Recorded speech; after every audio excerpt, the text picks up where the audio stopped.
From the Newstalk ZB newsroom, this is Newsfix. In this update, fire crews are working to contain and neutralise a large chemical spill in Christchurch.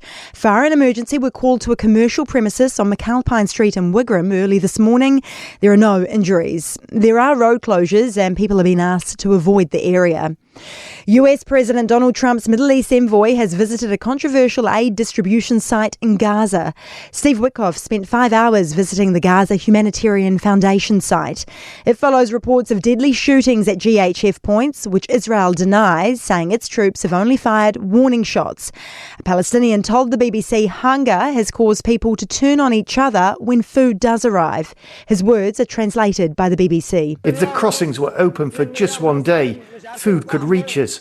But this is nonsense.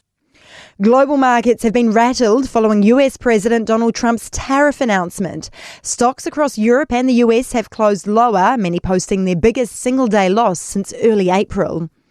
Meanwhile, our government is expressing confidence in Kiwi exporters after the US hit New Zealand with a surprise base 15% tariff, up from the 10% rate previously announced.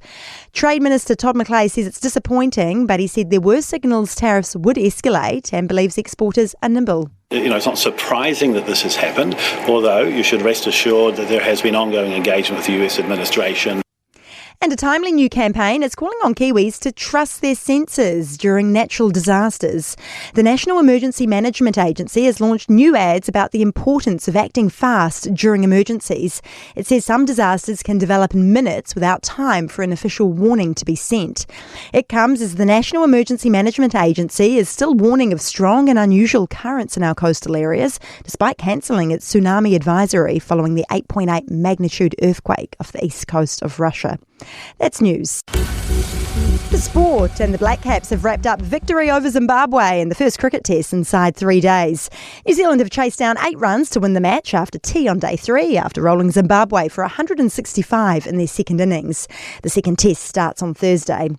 A heartbreaking loss for the Warriors in the NRL, going down 20-18 to the Dolphins at Mount Smart thanks to a last-minute try. And the loss has been compounded by the Broncos, closing to within a win of the Warriors in fourth with a 60-40 thumping of the Rabbitohs.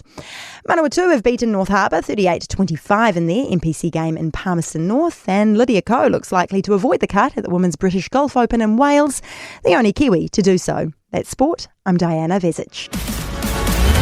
For more news, listen to Newstalk ZB live on iHeartRadio.